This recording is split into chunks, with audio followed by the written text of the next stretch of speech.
Wellness Waves, a podcast by Fortis Healthcare to discuss health and wellness-related topics with nationally renowned experts from Fortis. Join us on this enlightening journey and ride the waves of wellness. Good morning, everyone. Welcome to the session on community and heart health.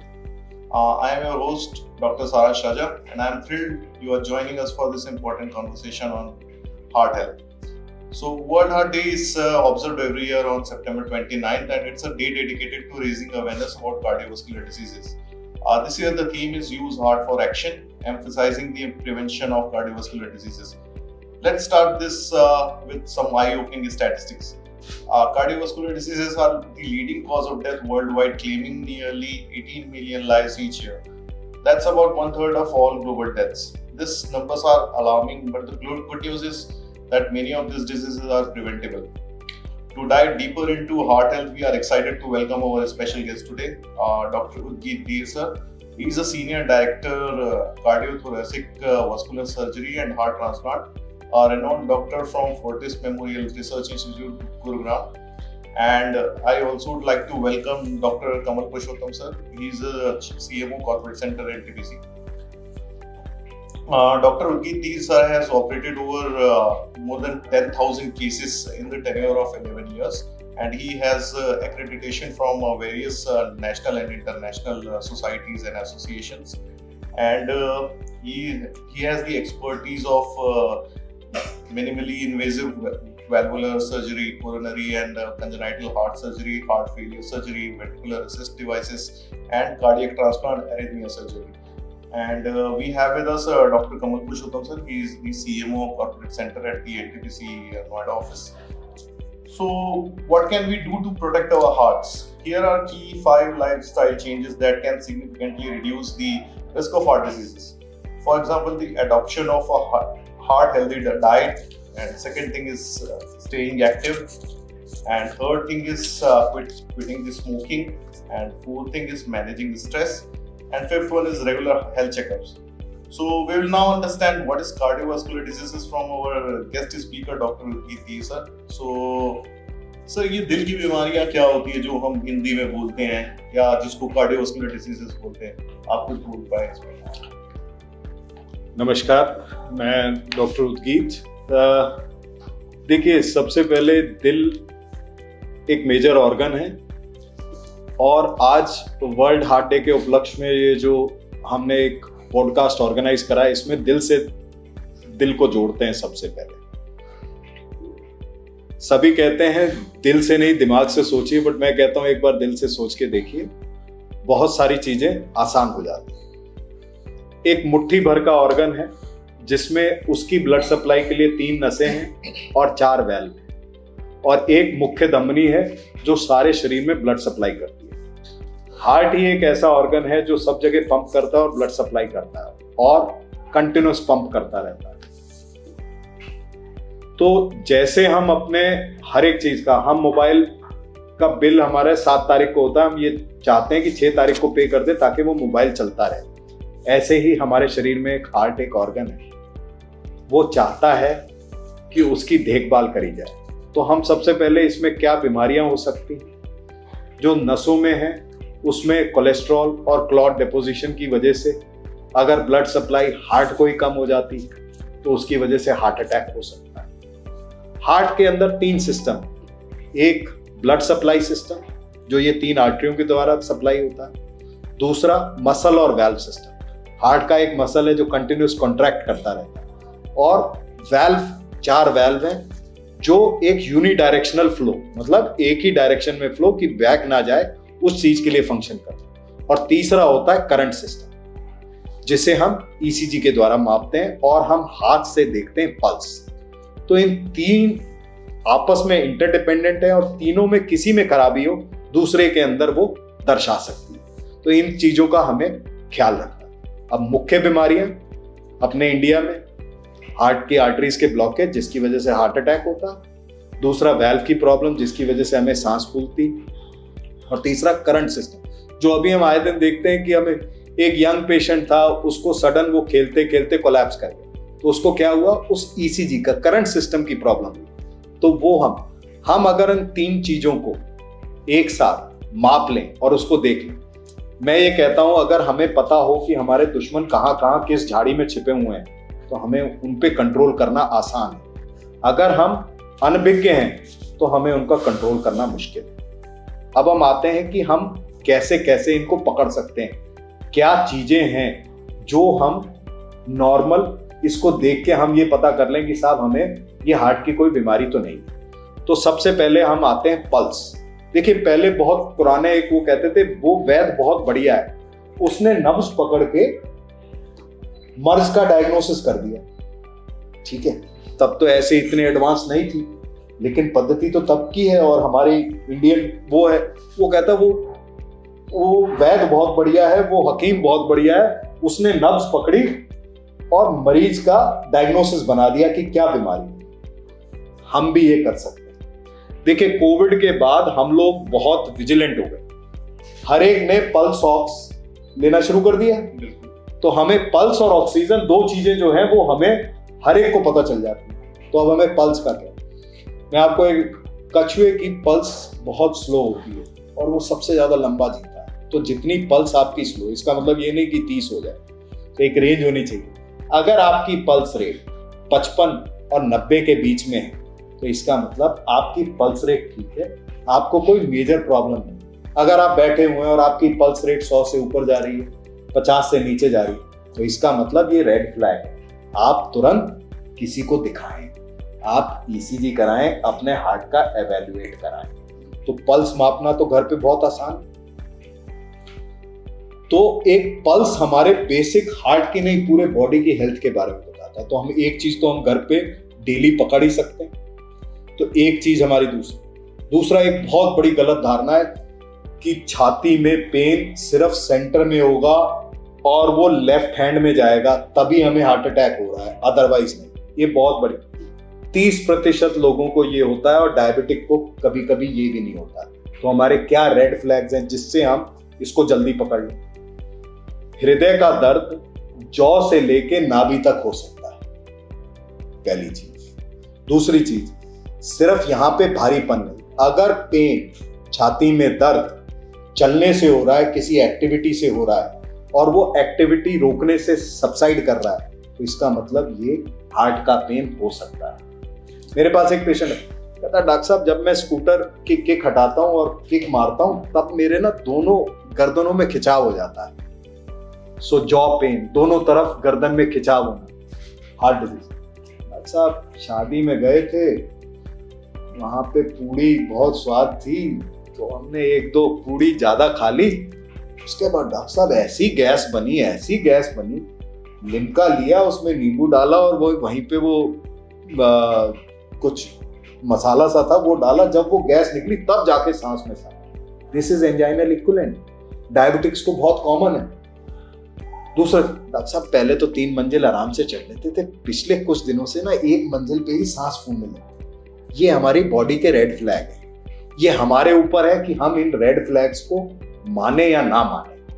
हम alibi ढूंढते हैं, यार बीवी से लड़ाई हो गई थी इस वजह से आज ये हो रहा है, रात को कॉफी हो गई थी ऑफिस में ना बॉस ने डांट दिया था इस चक्कर में ये हो गया। तो इसको ना देख के प्लीज, ये रेड फ्लैग्स वो है। दूसरा, आप नई गाड़ी खरीदते हैं, उसकी सर्विस ड्यू होती है, तो जिस दिन सर्विस ड्यू होती है आप तुरंत अपनी गाड़ी को या अपने स्कूटर को या अपने उसको आप वहां पे सर्विस सेंटर लेके जाते हैं, भैया इसका ऑयल पानी तेल पानी सब चेक है कि नहीं है।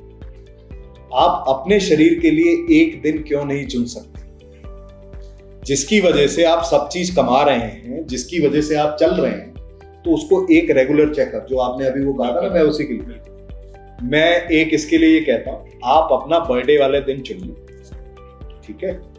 सुबह टेस्ट कराएं, अपने लोकल फिजिशियन को मिले, वो आपके एज के हिसाब से, आपके उसके हिसाब से आपको कुछ टेस्ट बताएगा, वो करें। 4 से 6 घंटे में सारे टेस्ट आ जाते हैं। अगर टेस्ट नॉर्मल है, रात को पार्टी करें और हम जैसे डॉक्टरों को भी बुला लें उस पार्टी में, ठीक है।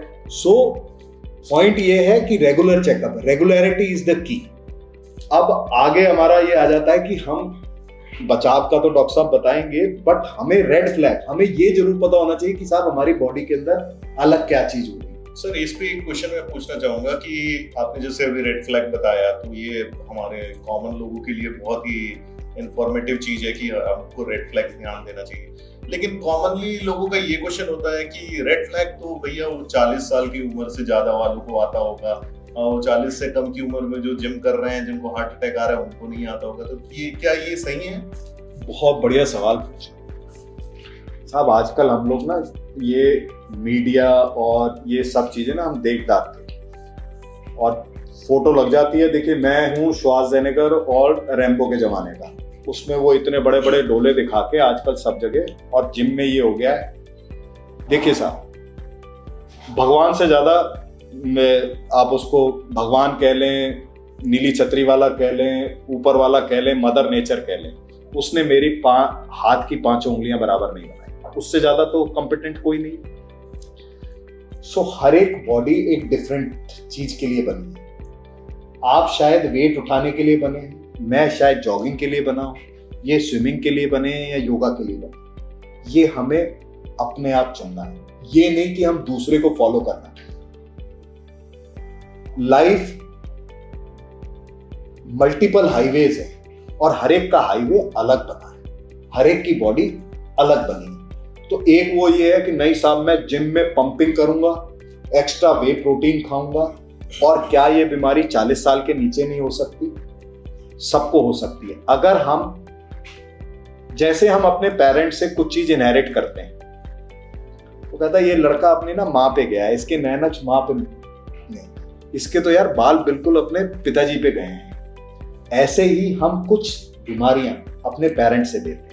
तो जिनको डायबिटीज है, जिनको ब्लड प्रेशर है, उनको ये बीमारी, जो मेरा जो भी थोड़ा बहुत एक्सपीरियंस है इस मेडिकल फील्ड का, उसके अंदर ये देखा है कि आज हम जिनके पेरेंट्स को 50-55 की उम्र में वो तकलीफ हो रही थी, उनके बच्चों को 40 से 45 की एज में वो तकलीफ शुरू हुई। तो हमें एक्स्ट्रा विजिलेंट रहना है। दूसरा जिमिंग का जो है, जब तक आप अपने बॉडी का थॉरो चेकअप नहीं करें, आपको ये नहीं पता। कहता वो तो 10 किलोमीटर की मैराथन रन करता है। साहब आप देखिए वो 10 किलोमीटर पे कितने सालों में प्रैक्टिस कर करके पहुंचा है। आप पहले दिन जब बच्चा पैदा होता है तो पहले दिन दौड़ने लगता है नहीं, सोशल स्माइल आएगी 6 हफ्ते पे, फिर लुढ़केगा, फिर घुटने के बल चलेगा, फिर चलेगा, उसमें भी टाइम लगता है। हर कोई आजकल हम ये चाह रहे हैं कि बस पहले दिन जिस दिन हम आए उसी दिन हम श्वार्ज़नेगर की हमारी बॉडी हो और हम 10 किलोमीटर का मैराथन 1 किलोमीटर से स्टार्ट करिए, धीरे 2 किलोमीटर पे जाइए, इवैल्यूएट करिए। अगर बीच में कोई तकलीफ हो रही, इससे आप जो हम वो कहते हैं जिम में साहब वो कोलैप्स कर गए, अरे साहब आप पहले अपनी लिमिट तो करें बिना प्रैक्टिस के। अच्छा दूसरा मैं आपको बताता हूँ, हमारी टेक्नोलॉजी इतनी एडवांस हो गई है, सबके पास स्मार्ट वॉचेस है या स्मार्टफोन्स है, हर एक में कोई हेल्थ ऐप और वो चीज है, बेसिक चीज। जैसे मैंने पल्स का बताया था, मैं दूसरा चीज कहता हूँ। ऑफिस में बैठे हुए सब लोग कहते हैं साहब हम बैठे रहते हैं, कुछ वो नहीं। आप क्या करिए, आप अपने टारगेट बना लीजिए। आजकल हर एक स्टॉप वॉच में होता है, 9 to 5 की जॉब है। आप ये देख लीजिए कि हर एक घंटे आपने 150 स्टेप चलने। अगर आप डेस्क जॉब में हैं, जैसे ही आपको वो हो रहा है उसमें अलर्ट लगा लीजिए, 5 मिनट उठें, टॉयलेट पे जाना है, 1 फ्लोर नीचे पे चले जाएं। पार्किंग, कार पार्क करते हैं, सबसे दूर देखें, लिफ्ट का इस्तेमाल ना करें, जहां तक हो सके सीढ़ियों का इस्तेमाल करें। दूसरा, आप 10,000 स्टेप्स का टारगेट नहीं करना चाहते, 7,500 स्टेप्स का टारगेट कर लें, ठीक है। तो ये सब चीजें हमें प्रिवेंटिव उस चीज के अंदर हेल्प करेंगी। हमें टारगेट्स बनाने, हमें एक्टिव रहना है। मल्टीपल चीजें हैं इसमें, मैं उसमें विस्तार से आगे आऊंगा कि बहुत सारी चीजें, बट एक मैं ये कहूंगा इस पॉडकास्ट के थ्रू, प्लीज प्रोटीन, नरिशमेंट्स और ये सब जो आपको बताया जाता है, जो जिम के बाहर लगे हुए हैं, आप एक्सरसाइज करें एक प्रॉपर ट्रेनर के थ्रू, जो ग्रेजुअल स्टेप में आते हैं। हम क्लास में पढ़ते हैं, पहले फर्स्ट क्लास में जाते हैं, फिर सेकंड में जाते हैं, फिर थर्ड में जाते हैं, सीधा ही तो हमें पीएचडी या एमएससी की डिग्री नहीं मिल जाती। तो वो कोई रीजन ही होगा ना कि धीरे धीरे हम ऐसे ही एक्सरसाइज का धीरे धीरे आप प्रॉपर ट्रेनर से लेके वो करें। मैं आपको बता रहा हूं, अगर हम यही फॉलो करेंगे, हम बहुत सारे अनटू वर्ड, जिसे वो कहते हैं ना सडन कार्डियक अरेस्ट हो गया। सडन कार्डियक अरेस्ट का मतलब एकदम हार्ट की गति रुक गई, 90% इलेक्ट्रिकल करंट की वजह से या बहुत ज्यादा लोड पड़ गया उसकी वजह से होता है, बट उसको अगर हम ग्रेजुअल उसको करेंगे तो हम इस चीज को रोक सकते हैं, बचा सकते हैं। सर इसी में मेरा नेक्स्ट क्वेश्चन ये रहेगा, जैसे आपने बोला हाईवे, तो हमारे बहुत सारे हाईवेज हैं, तो मेरे हिसाब से टोल प्लाजा पे तो सबको रुकना है तो सबको अपना डिविडेंड भरना पड़ेगा। सो सर अभी रिस्क फैक्टर के बारे में बात करते हैं। जैसे कुछ चीजें हमारे बियॉन्ड कंट्रोल है, like age and family history and but हमारी लाइफस्टाइल तो हमारे कंट्रोल में है। तो हमारे क्या रिस्क फैक्टर्स हैं और हम अपनी लाइफस्टाइल को किस तरीके से मॉडिफाई कर सकते हैं, और ये ज्ञान हमें मिलेगा कहाँ सर? यूट्यूब पे ज्ञान है?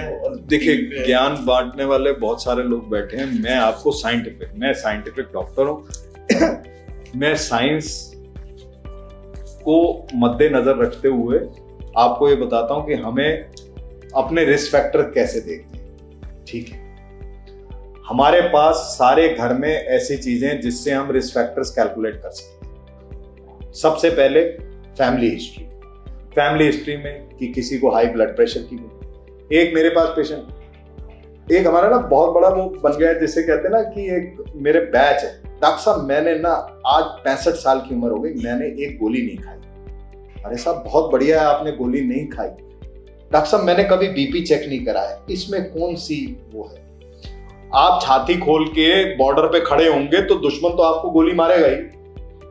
बिल्कुल ठीक है, कबूतर बैठा है, आंख बंद कर ले, बिल्ली सामने बैठी है, उसने तो झपट्टा मारना है। तो आपने चेक ना करा के आपने बढ़िया नहीं करा, प्लीज चेक करा ले। ब्लड प्रेशर, डायबिटीज, ये एक दो ऐसे साइलेंट किलर्स हैं जो देखिए, जब मेरे पिताजी डॉक्टर थे तो हम एक डिक्टम होता था उस वक्त, एक बीमारी होती थी सिफिलिस, कि आपको सिफिलिस आती है, if you know syphilis you know whole of medicine. आजकल मैं कहता हूं डायबिटीज अगर आती है, क्योंकि डायबिटीज बाल से लेकर नाखून तक इफेक्ट करती है और सबसे ज्यादा वो हार्ट और किडनी और वेस्कुलर सिस्टम पे इफेक्ट करती है। तो अगर हम डायबिटीज को स्क्रीन ही नहीं करा, किसी ने ब्लड शुगर चेक ही नहीं करी, तो उसको पता क्या चलेगा? जब एक स्टेज पे मैं कहता हूं विजिलेंट होगा। गर्दन गिरने के बाद इलाज करने वाले बहुत सारे, गर्दन गिरने ही ना दी जाए, उससे पहले ही सेव कर लिया जाए। एक बहुत छोटे एग्जांपल से बताता हूं, कुर्सी का पेच ढीला हो रहा है, अगर उसी वक्त टाइट कर लेंगे तो टूटेगा नहीं, अगर वो टूट गई फिर हमें रिपेयर करना पड़ेगा, नॉर्मल नहीं आएगा। तो बेटर ये है पेच अपने रेगुलर चेकअप करा लो। तो सबसे पहले डायबिटीज हो गया, हाइपरटेंशन हो गया। तीसरी चीज मैंने बताई थी पल्स। चौथी चीज, आप वॉक कर रहे हैं, अगर आप 10,000 स्टेप्स, डॉक्टर साहब मैं वॉक कर लेता हूं, मेरे हो जाते हैं, तो मैं इस पे पेशेंट्स को कहता हूं 2-4 कदम चलने को चलना नहीं कहते, जो मंजिल रास्ते तक ना पहुंचे उसे रास्ता नहीं कहते। 2-4 कदम चलने को चलना नहीं कहते, जो रास्ता मंजिल तक ना पहुंचे उसे रास्ता नहीं कहते। साहब मैंने 5000 स्टेप कर लिए, तो 5000 स्टेप में तो ना तो आपकी कार्डियक एक्टिविटी हुई, ना आपको पता चला। हमें आंखों के ऊपर से इस पर्दे को हटाना है। तो अगर हम 7500 या 10,000 स्टेप चल रहे हैं, हमें अपने आप पता चल जाएगा हमारी हार्ट कंडीशन कैसी है।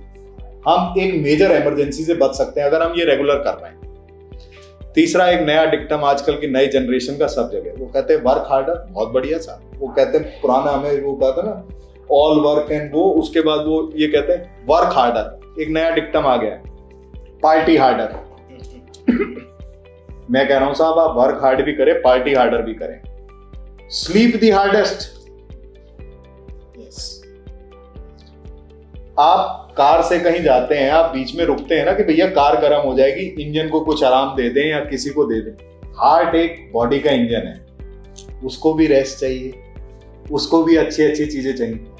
मैं एक कार का एग्जांपल इस वजह से लेता हूं क्योंकि सारे लड़के ना कार के फैंस होते हैं, तो इस वजह से मैं वो एग्जांपल ले रहा हूं उसका।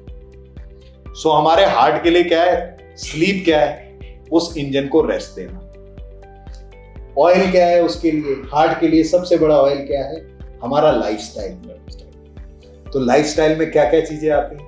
Food, sleep, exercise, no smoking, no alcohol, ये हमारे लाइफस्टाइल में। Regular exercise. अच्छा, दूसरा डाइट का। साहब हम तो वेजिटेरियन हैं, हमने कभी साहब तंबाकू नहीं खाया, अल्कोहल तो दूर की बात, हम तो सिर्फ वेजिटेरियन फूड। हम लोग कहते हैं वेजिटेरियन, बट जो क्वांटिटी हम खाते हैं वो भी प्रॉपर नहीं है। फ्रूट का बॉल खाना है, आधा टुकड़ा सेब का खा लिया साहब, हमारा फ्रूट हो गया। अच्छा, सब्जी इतनी ज्यादा हम उसको तल लेंगे। मैं ये कहता हूं कि अगर आपको देखना है, आप अगर पूरे दिन में खाना खाएं, जो रेनबो के कलर्स हैं उसके सारे कलर की वेजिटेबल्स आपके पूरे सुबह से लेकर शाम तक अगर हो रही हैं, आपको किसी विटामिन सप्लीमेंट की जरूरत नहीं पड़ेगी, आपको किसी चीज और खाने की जरूरत नहीं पड़ेगी। बट क्या है, क्या हम उस क्वांटिटी में ले पा रहे हैं? नहीं साहब, हम लोग दाल रोटी चावल वाले लोग हैं, हम लोग पिज्जा बर्गर और पास्ता के लोग नहीं। तो ये हमें समझना है। मैं ये नहीं कह रहा मिडिल पाथ फॉलो करो, खाएं सब, लेकिन सब चीज लिमिट। और आप कह रहे थे रेड फ्लैग, दूसरा रेड फ्लैग जो ये सडनली साहब करता हूं, थक जाता हूं। सो उसके अंदर आप क्यों थक रहे हैं? क्या बॉडी के अंदर किसी चीज की कमी है? तो उसको इवैल्यूएट करा लें, इस रेड फ्लैग को निगेट ना करें, अपना चेकअप करा लें। आप 90% ऑफ द इमरजेंसीज बचा सकते। सर, ये चेकअप कितने दिनों में एक बार करवाना आप प्रेफर? देखिए, ये फैमिली हिस्ट्री, ठीक है, और क्या आपकी क्या एज है और क्या आपके रिस्क फैक्टर्स, इसका स्कोरिंग सिस्टम के हिसाब से यूजुअली हम कहते हैं साल में एक बार। जैसे मैंने कहा, आप साल में एक बार अपना, कुछ जिनको डायबिटीज है, जिनको ब्लड प्रेशर है, उनको रेगुलरली मंथली या 3 मंथली, कुछ लोगों को 6 मंथ्स पे, जिनके कोलेस्ट्रॉल बहुत ज्यादा बढ़े हैं। देखिए, हम अपने जेनेटिक्स जो हमने पेरेंट्स से लिया, हम उसको रोक नहीं सकते। हम गाड़ी चला रहे हैं, मैं गाड़ी का एग्जांपल मैं आपको बार बार इसी वजह से दे रहा हूं क्योंकि लोगों को समझ में आ रहा है। हम सीट बेल्ट डालते हैं। सीट बेल्ट डालने का ये मतलब नहीं है कि गाड़ी हम 140 पे चलाएंगे तो एक्सीडेंट नहीं होगा। सीट बेल्ट का मतलब ये है, सीट बेल्ट हमें प्रोटेक्ट तो करेगी। तो ये मेडिसिन और रेगुलर चेकअप हमें, इसका मतलब ये नहीं है कि हम रेगुलर चेकअप कर लें और गाड़ी को 140 पे दौड़ाएं। नहीं, हमें सीट बेल्ट भी डालनी है, हमें गाड़ी की लिमिट भी 80-100 के अंदर करनी है। और हम इस लाइफस्टाइल से क्या कर सकते हैं? अगर हमारी वो जेनेटिक्स से हमें पेरेंट्स से मिला है कि साहब हमें 55 साल की उम्र में ये हुआ था, तो हम उसको अवॉइड कैसे कर सकते हैं? उसकी भी है, हम रेगुलर चेकअप से कुछ हम पैरामीटर्स, जो ब्लड पैरामीटर्स हम चेक करते हैं, हम उनको प्रोटेक्टिव मेडिसिन पे डाल सकते हैं। तो जो हमारी गाड़ी उसकी तरफ अग्रसर है, जिस स्पीड पे, उसको स्लो करके 80 की जगह हम 10 पे कर सकते हैं, तो हमारा डैमेज कम है। और अगर हमें प्रीएम्प्टिव पता है कि यार अब हमें खतरा होने वाला है,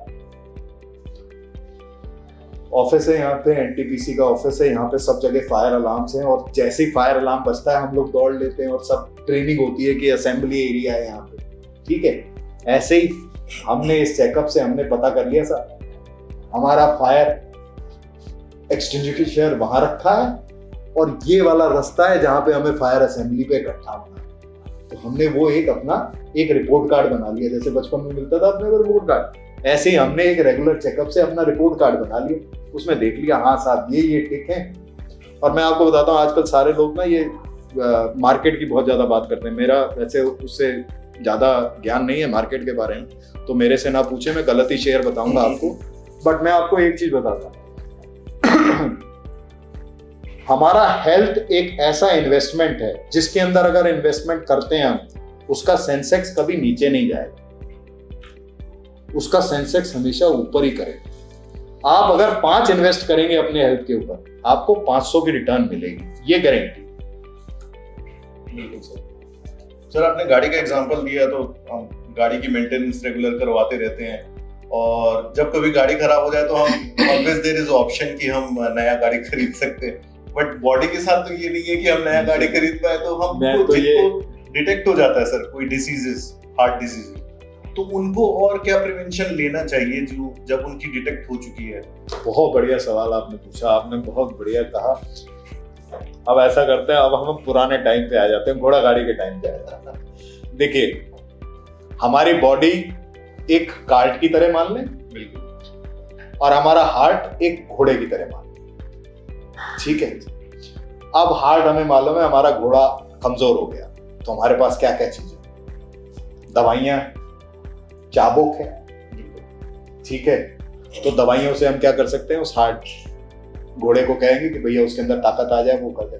चाबुक है जिसके अंदर हम उसको कुछ दवाइयां डालें, सपोज कहीं चोट लगी है तो उसको रिपेयर कर लिया, सर्जरी कर दी, या स्टेंटिंग कर दिया, या वो कर दिया। और जो आपने कहा ना गाड़ी बदल देते हैं, तो हम गाड़ी भी बदलते हैं, हार्ट ट्रांसप्लांट। हमारा घोड़ा बिल्कुल ही अब किसी चीज पे काम नहीं कर रहा है तो हम नया हार्ट भी देते हैं। और आर्टिफिशियल हार्ट भी साहब हमारे पास नहीं है, हम आर्टिफिशियल हार्ट भी लगाते हैं जिसे हम एलवेट कहते हैं। तो हम एक ट्रैक्टर ले लेते हैं। तो बेसिकली बॉडी को चलाना है। लेकिन जिनकी सर्जरी हुई है या स्टेंटिंग हुई है, बहुत गलत धारणा है। देखिए मैं आपको बताता हूँ, गाइडलाइंस बनी हुई है, इसमें ज्यादा समझने का नहीं। अगर वैल्व में एक लिमिट तक सिकुड़न है, देखिए जहां पर सुई काम करेगी वहां पे सुई, जहां पे तलवार को काम करना है वहां पे तलवार को चलाना पड़ेगा। अगर मेजर धमनियों में ब्लॉकेज 70% से कम है तो ये देखा गया है, अगर हम मेडिसिन देते हैं या स्टेंटिंग करते हैं या सर्जरी करते हैं, अगर 70% से ब्लॉकेज कम है, सो 5 साल पे तीनों के रिजल्ट सेम, तो क्यों सर्जरी और स्टेंटिंग कराएं? रेगुलर मेडिसिन लें, हर एक 6 महीने पे चेकअप करें अपना डायबिटीज का और शुगर का। अब मैं तो हार्ट सर्जरी करता हूं, तो मैंने ये हमारी मल्टीपल स्टडीज से और उसमें ये देखा गया है, जो डायबिटिक पेशेंट्स हैं, अगर जिन्होंने अपनी डायबिटीज कंट्रोल कर ली और टबैको का सेवन किसी फॉर्म में नहीं करा, उनके ग्राफ्स 25-25 साल तक चलते हैं। सिर्फ 2 चीजें, डायबिटीज को कंट्रोल करना, रेगुलर एक्सरसाइज और नो टू टबैको। देखिए भगवान कोई नहीं, बट ये देखा गया है 90 से 92% लोगों में ये ग्राफ्स 25 साल तक इनको कोई प्रॉब्लम नहीं देते। एक धमनी में ब्लॉकेज है, छोटी सी ब्लॉकेज है, एक स्टेंट डला। देखिए ये नहीं, आजकल वो हो गया है, एक मैं आपको बताता हूँ, आजकल एक स्टेटस सिंबल हो गया, डॉक्टर साहब मैंने हार्ट में 27 स्टेंट डलवा ली। शरीर को लोहा थोड़ी ना बनाना। हमारी पल्सेटिलिटी इज लाइफ। यस, एक ऊपर का बीपी होता है, एक नीचे का बीपी होता है, पल्सेटिलिटी ऐसे ऐसे, ये लाइफ है, ये इथॉस है, ये बेसिक डिक्टम है। उसको हम पूरा अगर छल्ला डाल, उसको हम खत्म कर देंगे। तो इसमें कोई महानता की बात नहीं है कि मैंने इतना कर लिया। अच्छा, दूसरी बड़ी धारणाएं हैं, बड़ी गलत धारणाएं, साहब अगर हार्ट की वो हो जाएगी तो मैं आपको अपने प्रैक्टिकल चीज बताता हूं। मेरे पेशेंट्स मैराथन भी रन करते हैं, अवार्ड मिले हुए उनको, under 50 championship, badminton championship pan India 3rd आया था वो, और with in 2 months of surgery. तो ये गलत धारणा है कि साहब बेड रिडन हो जाते हैं, कुछ आगे काम करने के लिए आए दिन पूछते हैं, साहब उसके बाद तो मैं खत्म हो जाऊंगा, मैं लाइफस्टाइल खत्म हो जाएगा और मैं कुछ खा नहीं पाऊंगा, मैं सिर्फ उबली हुई सब्जियां। मेरे डायबिटिक पेशेंट्स आम भी खाते हैं, रसगुल्ला भी खाते हैं, आइसक्रीम भी खाते हैं, लेकिन जिस दिन वो खाते हैं वो उसके साथ आम एक साथ नहीं खाते, रसगुल्ला नहीं खाते, उस दिन चावल नहीं लेते, उस दिन आलू नहीं लेते, उस दिन आधी चपाती कम खाते हैं। तो follow the middle path, moderation में सब चीज खा सकते हैं आप। अगर हार्ट की बीमारी हो गई है तो इसका मतलब प्रिकॉशन क्या, एक्स्ट्रा सॉल्ट ऊपर से। अब हम नोएडा से आगे जाएं, क्योंकि मैं मेरठ भी जाता था ऑपरेट करने, तो यहाँ पे वो एक है जैन शिकंजी वाला, यस सबने सुना है, उसके पास चूरन मिलता है। तुम्हारा ये सैलेड आया, वो मैंने कहा ऊपर से नमक, तो बस सिर्फ मैं ये कहता हूँ, वो सलाद आता है उस पर वो जो जैन का वो है, वो गलत है। मारवाड़ी पेशेंट आते, वो कहते हैं साहब हम भुजिए के बिना खा नहीं सकते।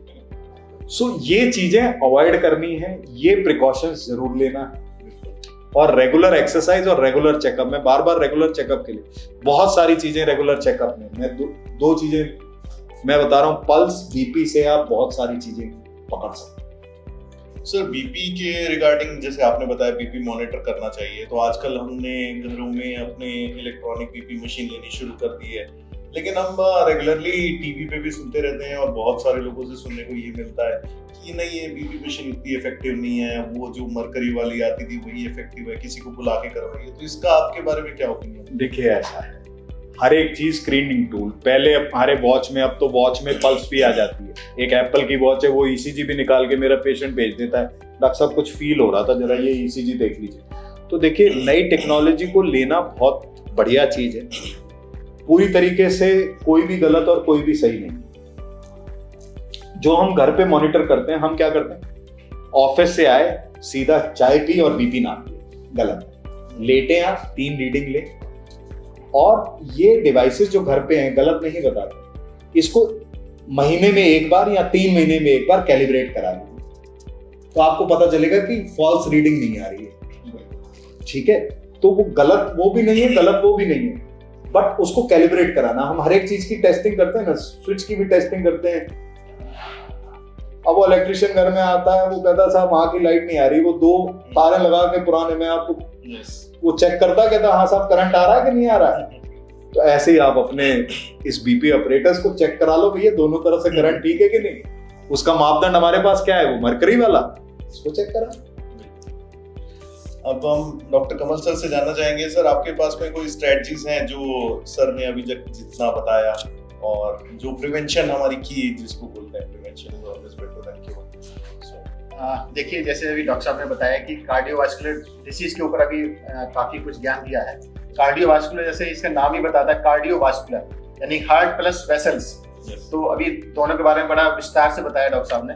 तो हार्ट के बारे में और वेसल्स दोनों एक दूसरे के पूरक हैं। एक की डिसीज होगी तो दूसरे की होनी लाजमी है, ठीक है। तो इसलिए दोनों वाइस वर्सा है। हम लोगों को जैसे डॉक्टर साहब ने बताया कि खाने पीने में ध्यान देना है, हमको लिपिड प्रोफाइल का रेगुलर चेकअप कराना है। तो लिपिड प्रोफाइल से हम लोग सोचते हैं कि हमारी सिर्फ धमनियां, हमारी आर्टरीज ही खराब होती हैं। जब आर्टरीज खराब होंगी तो हार्ट अपने आप हो जाएगा, ठीक है। इसमें जैसे डॉक्टर साहब ने बताया कि रिस्क कॉजेज जो है वो 2 तरह के हो सकते हैं, मॉडिफाइबल एंड नॉन मॉडिफाइबल। तो मॉडिफाइबल जो है, जैसे हम लोग अल्कोहल लेना है, स्मोकिंग है, या इनएक्टिविटी है, ओबेसिटी है, हमारा BMI ज्यादा होना है, तो ये हम लोग इन पे थोड़ा ध्यान दें। और ये जो नॉन मॉडिफाइबल है, इनको तो मॉडिफाई कर सकते हैं, एक्टिविटी बढ़ा सकते हैं, खाने पीने पे ध्यान दे सकते हैं, हम लोग वॉकिंग कर सकते हैं, अल्कोहल कम कर सकते हैं या बंद कर सकते हैं। ऐसी नॉन मॉडिफाइबल है, उनको तो हमको उनके साथ रहना है। जैसे फैमिली हिस्ट्री है, उसको हम चेंज नहीं कर सकते। एज है, उसको भी हम लोग चेंज नहीं कर सकते। या जेंडर है, फीमेल्स में जैसे पोस्ट मेनोपॉजल है, पोस्ट मेनोपॉजल कॉज फीमेल्स में कार्डियक डिसीज ज्यादा होती हैं इन कंपेरेटिव टू प्री मेनोपॉजल, तो ये तो हम चेंज नहीं कर सकते। या पहले से कोई मेडिकल हिस्ट्री है, कोई सर्जरी हुई है, कार्डियक सर्जरी हुई है, तो हमको जो मॉडिफाइबल कॉजेज हैं उनको कंट्रोल में रखना है, उनको चेंज करना है। नॉन मॉडिफाइबल हम उसी हिसाब से बैलेंस कर सकते हैं। अगर हमारा ये वाला पार्ट ठीक होगा मॉडिफाइबल, तो नॉन मॉडिफाइबल में हम काफी इम्प्रूव कर सकते हैं। तो एक तो ये हुआ। दूसरा ये है कि एज ए एनटीपीसीएन हम लोगों को एनटीपीसी ने एनुअल हेल्थ चेकअप की बहुत अच्छी सुविधा दी हुई है, जो कि सारे एम्प्लॉइज को कराना है, और बिना उसके हमारा आजकल अप्रेजल भी नहीं होता है। ये कंपनी ने बहुत अच्छी एक स्ट्रेटजी अपनाई है कि अप्रेजल तभी मिलेगा जब आप अपना हेल्थ चेकअप कराएंगे। एक पॉलिसी भी लेके आए हैं, आह्वान करके है, जिसमें जो है all inclusive health and wellness approach है फॉर हेल्थी एंड एस्पिरेशनल एनटीपीशियंस। तो ये एक वेलनेस पॉलिसी हमारी आ गई है, इसको सभी जगह हम लोग इम्प्लीमेंट कर दिया है और इसके ऊपर काम चल रहा है। हम लोग जैसे हमारे सारे प्रोजेक्ट्स में होता क्या है कि रिक्रिएशनल सेंटर एक अलग होता है, एक अपनी स्पोर्ट्स काउंसिल होती है, और लेडीज क्लब होता है, एक मेडिकल का अलग से होता है कि जो मेडिकल वाले एनुअल हेल्थ चेकअप के साथ साथ कुछ वेबिनार्स, कुछ अवेयरनेस प्रोग्राम कराते रहते हैं। तो इसी के साथ क्या है कि अब सभी को एक प्लेटफॉर्म पे लेके आ गए। उस प्लेटफॉर्म में अंडर HOP और CMO के गाइडेंस में वहाँ पे ये सारी एक्टिविटीज होंगी। होने के बाद क्या है कि लेडीज क्लब भी अपना कुछ करता रहता है, तो सबका एक प्लेटफॉर्म पे लाने के बाद में ये मतलब एक कम्प्रिहेंसिव हेल्थ का एक वो रहेगा। तो इसमें एक मेंटल इलनेस जो हम लोगों की होती है, और जो इमोशनल हम लोग थोड़े से आजकल जैसे डॉक्टर ने बताया कि इमोशनली भी कई बार हम लोग खाने पीने के कारण भी, कुछ एटमॉस्फेयर के कारण भी डिप्रेस हो जाते हैं, उसका भी कंपनी ने बहुत ध्यान दिया है।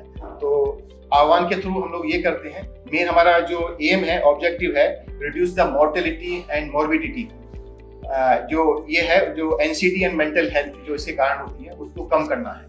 तो जो अभी ये सारे मैंने आपको प्रिकॉशंस बताए हैं या जितने इनिशिएटिव हैं एनटीपीसी के, ये सब उसमें हेल्प करेंगे। तो जो अभी आपने बताया कि जैसे एनटीपीसी के पास एक नो टोबैको पॉलिसी भी है, ये 2017 में लेके आए थे, मई 2017 में लेके आए थे। एनटीपीसी के सारे प्रोजेक्ट्स, सारे working place no tobacco zone है। और इसमें क्या है कि हम लोग इसको, अगर किसी को एडिक्शन है, इसको छुड़ाने के लिए भी एनटीपीसी आपकी हेल्प करेगी। अगर कोई ऐसा कोई हमारे पास आता है, उसका ट्रीटमेंट कराते हैं, मगर कोई नहीं मानता है, ये भी एक पॉलिसी है कि अगर कोई नहीं मानता है, उसको एक्सेसिव टोबैको, अल्कोहल, इन सब चीज़ों के कारण कोई डिसीज होती है, तो कंपनी हैज़ राइट कि वो उसका रिएम्बर्समेंट बंद कर। एक ये भी इस तरीके का। तो मैं सबसे ये रिक्वेस्ट करूंगा कि हम लोग इस नौबत को ना आने दें, हम लोग अपना प्रिकॉशनरी लें। और जैसे बाकी ये है कि कैंटीन कमेटी हमारी यहाँ पर है, जो हमारे कैंटीन्स होती हैं प्रोजेक्ट्स में, उनमें भी हमने कमेटी बना करके हेल्दी फूड, हेल्दी आपके फ्रूट्स, इनका एक प्रोविजन रखा है, वहाँ पे मिलेगा, सबको मिलेगा। और यही मैं कहना चाहूँगा कि जो प्रिवेंशन स्ट्रेटजीज हैं उसमें हम लोग अच्छा खाएं, लीन प्रोटीन्स लें, वेजिटेबल्स लें, फ्रूट्स लें, और बाकी स्टे एक्टिव। कम से कम 150 आवर्स मिनट्स का जो है पर वीक हम लोगों को एक्सरसाइज करना है, वॉकिंग करना है। वो आपका चाहे, जैसे डॉक्टर ने बताया कि हर एक की बॉडी अपनी अलग अलग होती है, उसके हिसाब से करें। आप वॉकिंग कर सकते हैं, वॉक करिए।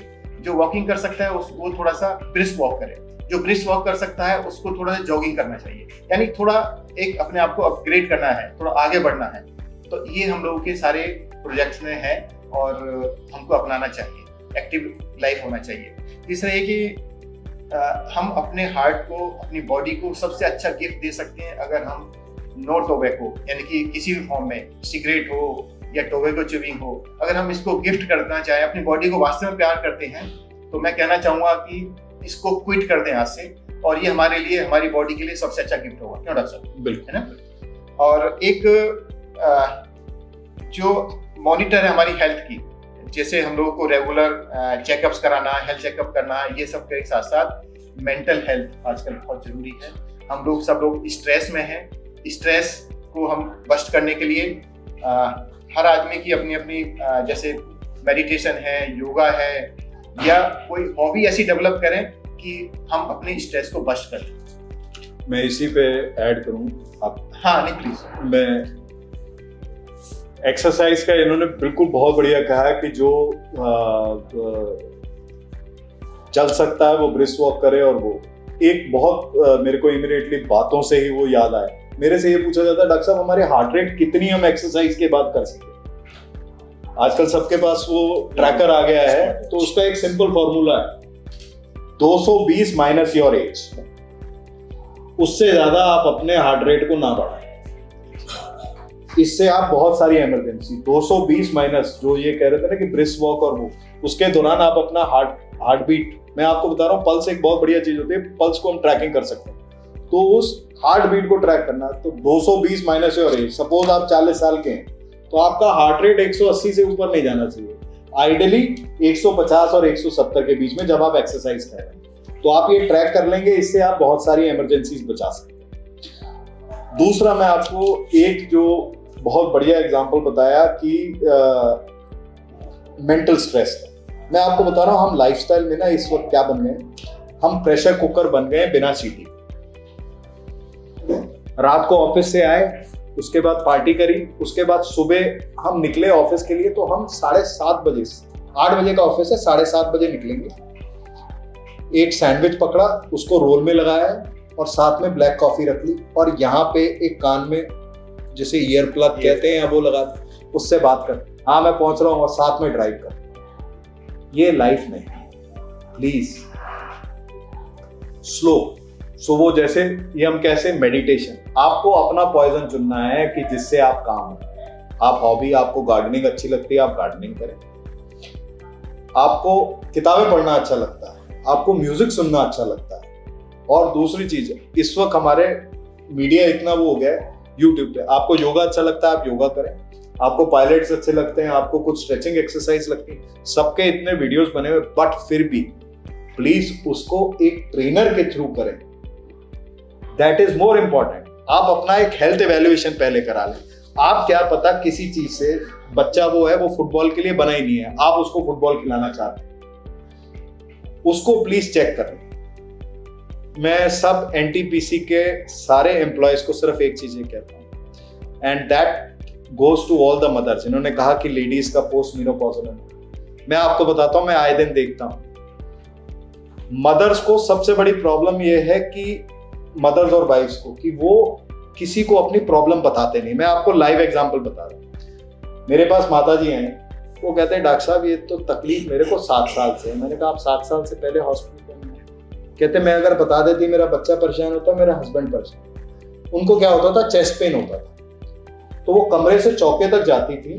तो उन्होंने क्या करा कि 500 मीटर पे चेस्ट पेन होता, तो उन्होंने क्या करा 200 मीटर पे उन्होंने स्टूल रख लिया, वहां गई, स्टूल पे बैठ जाती थी, फिर 200 मीटर चलती थी, फिर चौके पे जाती थी। सो अपने सिम्टम्स प्लीज रिक्वेस्ट है टू ऑल द एम्प्लॉयज, अपने पेरेंट्स से अगर इस तरीके का कोई भी तकलीफ है उनसे कहें, आप छुपाएं ना।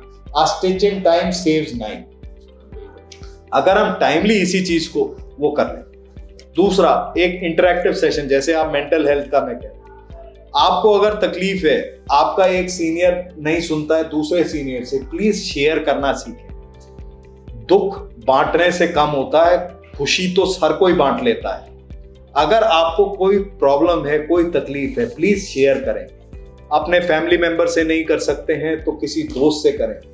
इस प्रेशर कुकर की सीटी को हटाएं जो कार्डियक हेल्थ के लिए बहुत ज्यादा, जैसे वो कह एक बहुत बढ़िया आपके ये एनटीपीसी का, मैं तो आई एम रियली अमेज्ड कि इस तरीके का मेंटल हेल्थ का वो सब और विमेन सेल और वो बनाया हुआ है। सो ये एक बहुत बढ़िया इनिशिएटिव है। और बच्चों को आगे नेक्स्ट जनरेशन को देखिए, हमें फ्यूचर भी देखना है। अगर हम जनरेशन को अभी से वाइज बनाना शुरू करेंगे तो आगे healthy heart means a healthy nation, healthy nation means a progressive nation, and progressive nation means हम लोगों की सबकी छाती, जो हमारे प्राइम मिनिस्टर कहते हैं ना 56 इंच की छाती हो गई, तो सभी की 56 इंच की छाती होनी चाहिए।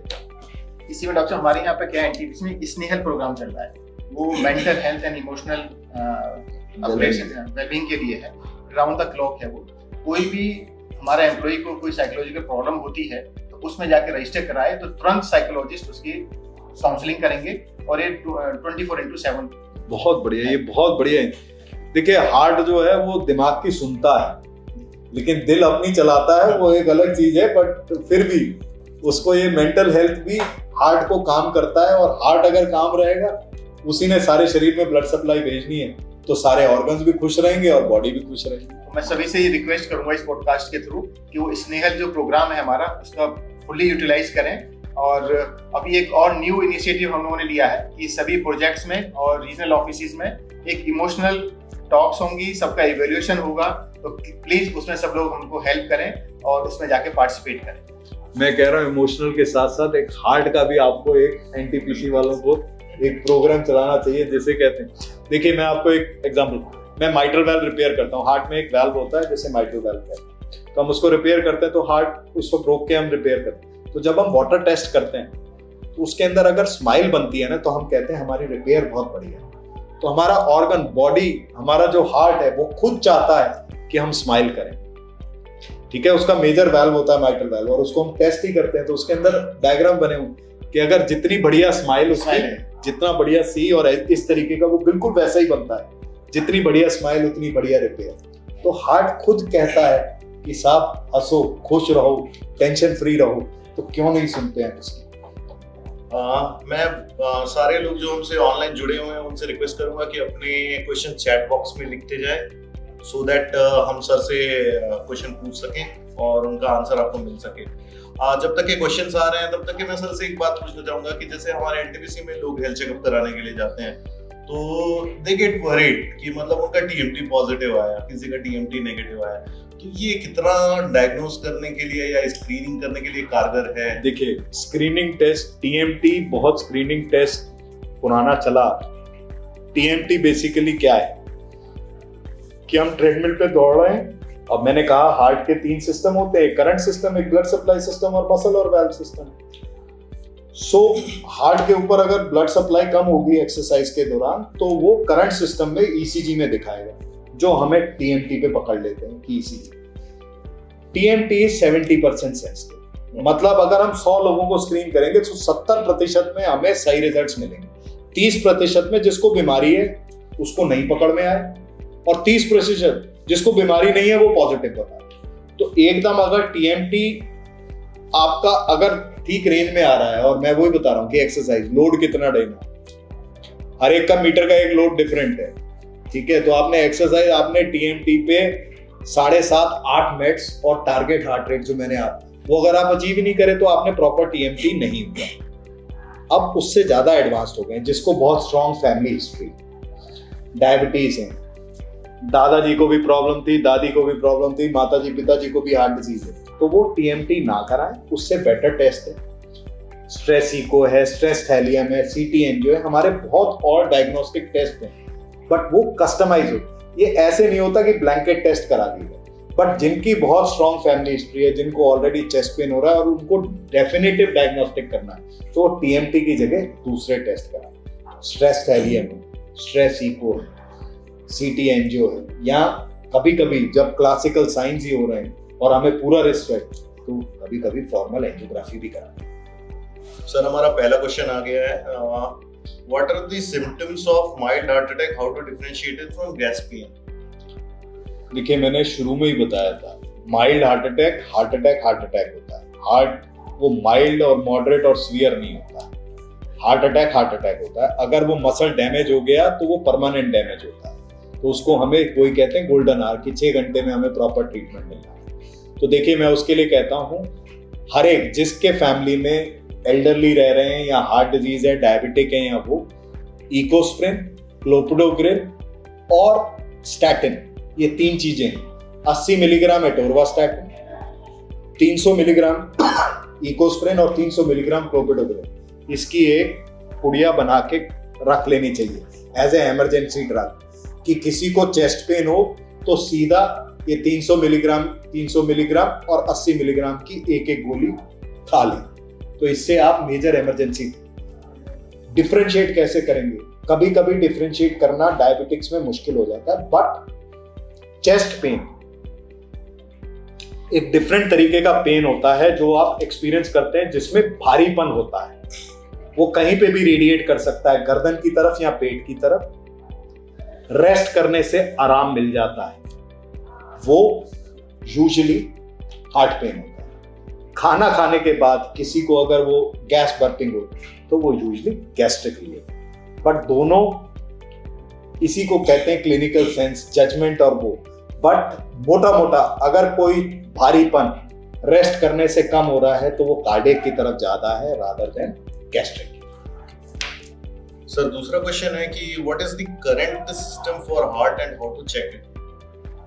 जो करंट सिस्टम देखिए, हार्ट बीट होती है ना, ऐसे हमारी पल्स, तो वो एक हमारे अंदर भगवान ने हार्ट के अंदर 2 पेसमेकर बनाया हुआ है, वो वहां से करंट भेजता है। पहले ऊपर का हिस्सा कॉन्ट्रैक्ट करता है ताकि ब्लड सुचारू रूप से पहले एट्रियम से वेंट्रिकल, वेंट्रिकल से लंग्स की तरफ, लंग्स से छन के फिर एट्रियम में, एट्रियम से लेफ्ट वेंट्रिकल और फिर पूरी बॉडी के अंदर जाए। तो उसको एक क्रॉनिक सिंक्रोनाइजेशन, एक पहले ये कॉन्ट्रैक्ट करे, वो रिलैक्स करे ताकि उसके अंदर वो जाए, उसको हम मेजर करते हैं ईसीजी से। अगर ईसीजी ठीक आती है, और कभी कभी हम इसको मेजर करने के लिए कि कोई करंट सिस्टम बहुत ज्यादा वो हो रहा है तो होल्टर करते हैं जो 24 घंटे का हमारा ईसीजी करंट सिस्टम को इवैल्यूएट करता है। और कभी कभी अब हमारे पास ऐसे डिवाइसेस हैं जो हम 7-7 दिन तक ट्रेस कर लेते हैं, जिसमें वो कहता है डॉक्टर साहब मेरे को सिम्टम ही तीसरे-चौथे दिन आते हैं और उस वक्त हम पकड़ नहीं पाते, तो उसको हमारा एक छोटा सा डिवाइस लग जाता है जिससे हम ट्रैक कर लेते हैं कि साहब इस दिन ये करंट की प्रॉब्लम आई, और उसको हम कभी मेडिसिन से, कभी कुछ माइनर सर्जरी से उनको ठीक करा जा सकता है। सर नेक्स्ट क्वेश्चन है कि how to check the current status of blockage if any? Blockage मैंने अभी बताया, हमारे शरीर में 2 किडनीज हैं। ऊपर वाले ने ये ऐसा कंप्यूटर एआई सिस्टम बनाया जिसके अंदर हर एक चीज बहुतायत में दी। अगर हमारी ब्लॉकेज 50% से कम है तो हम अगर 4 किलोमीटर दौड़ भी रहे हैं तो हमें चेस्ट पेन नहीं होगा।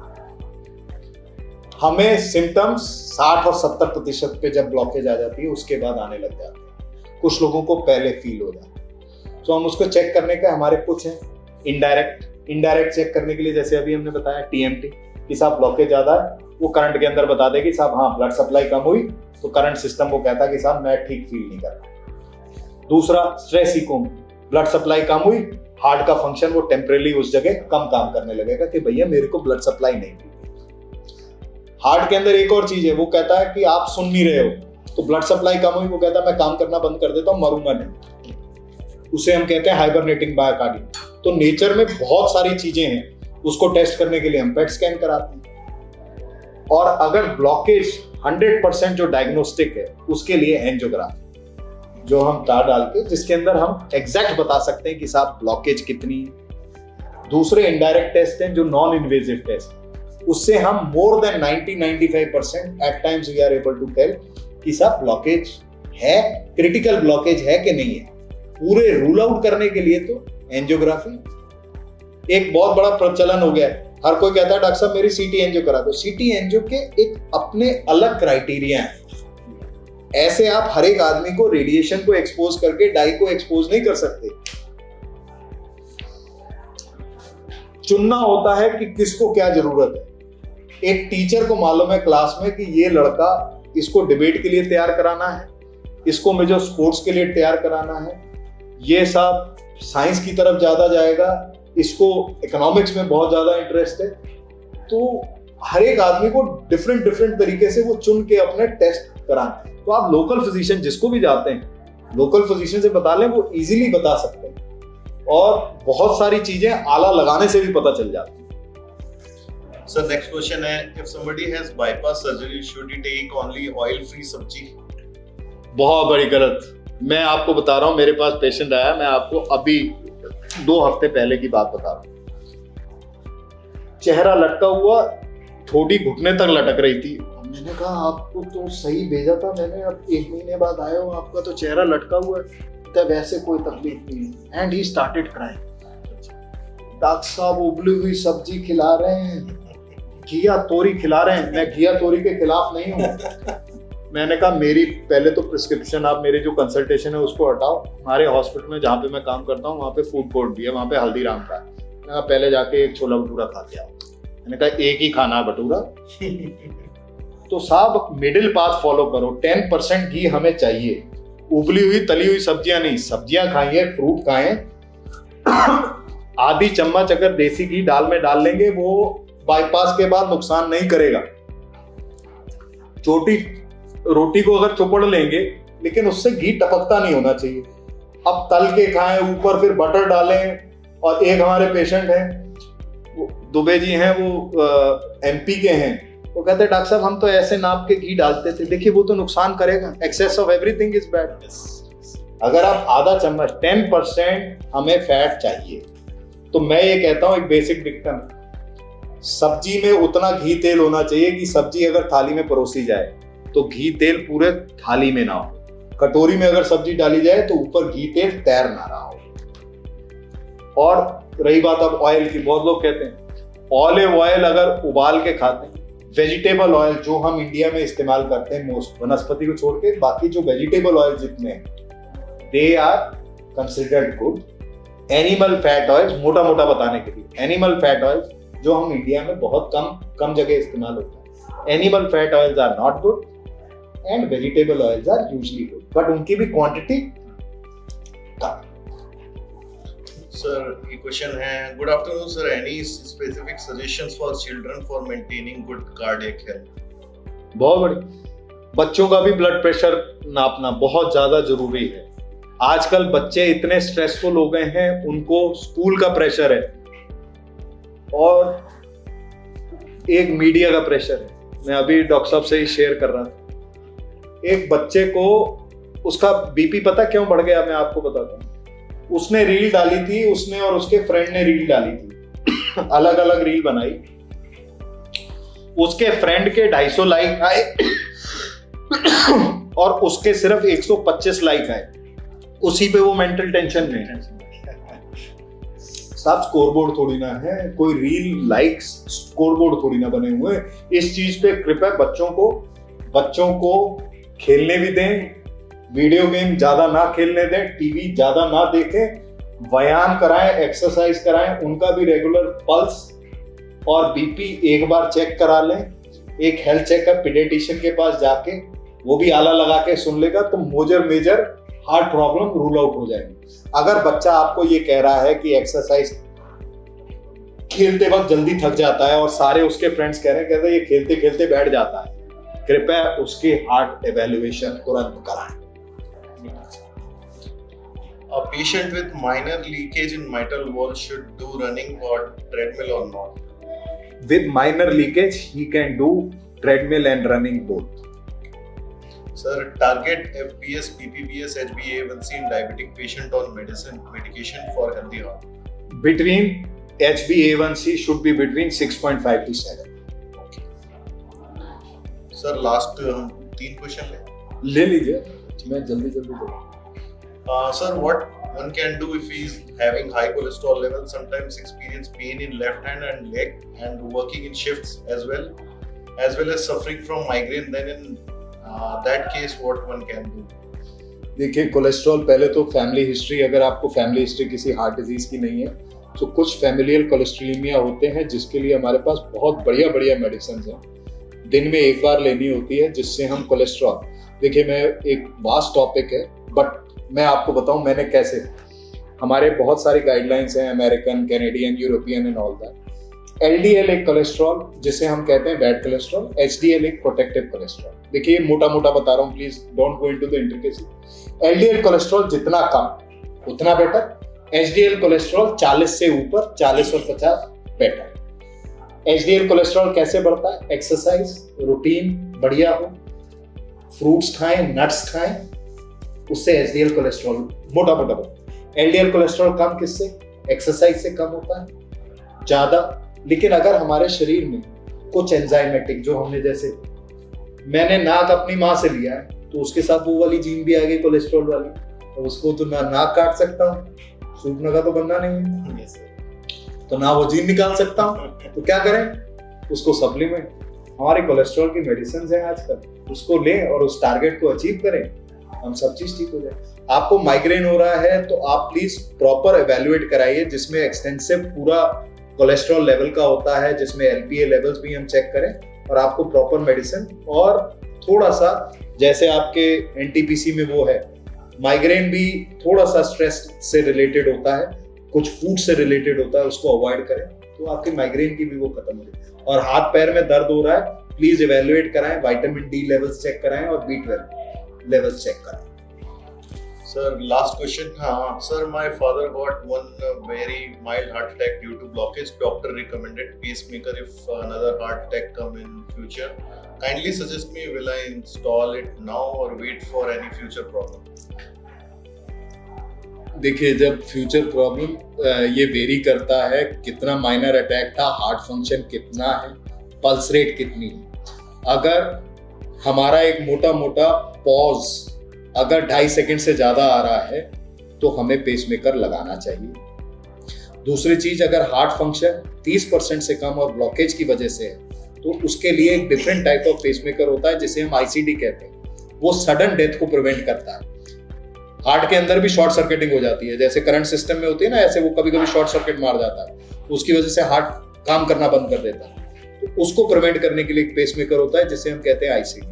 तो ये वेरी करता है, आप कृपया रिपोर्ट शेयर कर लें, यहाँ पे भेज दें और मेरे पास मैं नंबर यहाँ पे छोड़ता जाऊंगा, कोई कंसल्ट देने की जरूरत नहीं, मैं आपको बता दूंगा कि वाकई जरूरत है कि नहीं। सर, आजकल हमने लोगों ने देखा है कि लोग ओमेगा 3 फैटी एसिड्स और ये सारे सप्लीमेंट्स आजकल लेते हैं कि healthy heart, healthy brain, healthy gut, तो ये सर कुछ असर करते हैं कि ये सिर्फ ऐसे ही है? देखिए, कुछ ना कुछ बना है तो किसी ने कुछ बोला है, कुछ तो होगा नहीं। बट मैं आपको एक चीज बताता हूँ, देखिए हमारे टाइम पे ये कहते थे कि साहब जहां धुआं उड़ रहा है वहां पे कहीं ना कहीं आग है। साहब धुआं ठंडी सिल्ली के ऊपर से भी उड़ता है, किसी ने बर्फ की सिल्ली देखी है, उसके ऊपर से भी धुआं उड़ता है। तो आपको ये चुनना है कौन सा धुआं कहाँ उड़ रहा है। अब ओमेगा 3 फैटी एसिड, साहब इस वक्त हम ना मीडिया ड्रिवन, यार उसने वो वाली कार ली है, मैं भी वही वाली कार लूंगा, उसने वो वाली वॉच डाली है, वो वहां से लेके आया था। ओमेगा 3 फैटी एसिड्स एक बहुत बढ़िया स्टडी है। ओमेगा 3 फैटी एसिड्स जो है हमारे प्रोटेक्टिव कोलेस्ट्रॉल को बढ़ाते हैं और वो हमें, बट उसकी हमें जो डोज लेनी होती है, मेगा ओमेगा लेना होता है, ये फेमिलियल होता है। मेगा ओमेगा मतलब 1000 मिलीग्राम, हमें उतना लेना है तो हमें बेनिफिट करेगा। तो वही है ना कि, और हमारे जितने सप्लीमेंट्स आते हैं उसमें सिर्फ 100, तो वो क्या है, ना तो चूरन की तरह काम कर रहा है, ना चटनी की तरह काम कर रहा है, और हम समझ रहे हैं कि वो हमारा पूरा खाना है। तो नहीं, फैट्स पे ना जाएं, सप्लीमेंट्स लेना यस, नेचुरल पे क्यों नहीं जाते हैं? अपने फ्रूट्स की मात्रा, नट्स की मात्रा देखिए, hazelnut, walnut, almonds, these are good nuts. ये लेने से हमारा ये ओमेगा, किसी को डेफिशिएंसी है वो मेगा ओमेगा ले ले, बट मेगा ओमेगा फिर प्रॉपर डोज में ले। ऐसा नहीं है कि डिक्टम पे चल जाए हम सब, शो स्टॉपर, जिसकी एड ज्यादा ऊपर चल जाती है वो बाबा बन जाता है। सर, बोला जाता है कि हार्ट के बारे में सिर्फ 2 ही लोग बात करते हैं, एक तो डॉक्टर, दूसरा बॉलीवुड। तो आज हमने डॉक्टर की बात सुन ली। तो sir, any closing statement for this podcast? Smile रखें, प्रेशर कुकर ना बने, work hard, party harder, sleep the hardest, fruits vegetables खाएं, सब चीज खा सकते हैं मॉडरेशन में, मिडिल पाथ पे चलें, गाड़ी की स्पीड जहां पे 40 है वहां पे 40 चलाएं, जहां पे 80 है वहां पे 80 चलाएं, 140 पे ना लड़ें, सीट बेल्ट बांध के रखें, प्रोटेक्शन करें, एक्सरसाइज करें, रेगुलर हेल्थ चेकअप करें, और अगर स्ट्रेस है, अगर कोई रेड फ्लैग है, तुरंत संपर्क करें। किसी से संपर्क करने से, किसी से मशवरा लेने से कभी कोई आदमी छोटा या बड़ा नहीं। Doctor Kamal sir, any closing statement?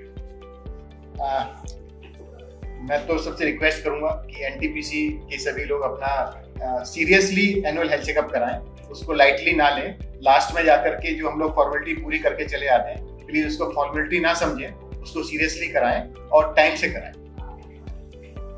Thank you sir. हमारी जिंदगी में हम कुछ छोटे छोटे काम कर सकते हैं जो आज सर ने बताए हैं और कमल सर ने भी बताए हैं, जिनसे हमारी लाइफ में काफी चेंजेस आ सकते हैं। जो prevention is better than cure हमेशा हम बोलते हैं, तो हमको उन्हीं सबको ध्यान में रखते हुए अपनी जिंदगी को आगे लीड करना चाहिए। और इस वर्ल्ड हार्ट डे पे मैं सभी को बोलना चाहता हूँ कि अपने दिल का खास ध्यान रखें, और आई होप आज दिल से दिल तक बात पहुंची होगी। तो all the best and thank you so much. धन्यवाद। धन्यवाद। Thank you. Thank you.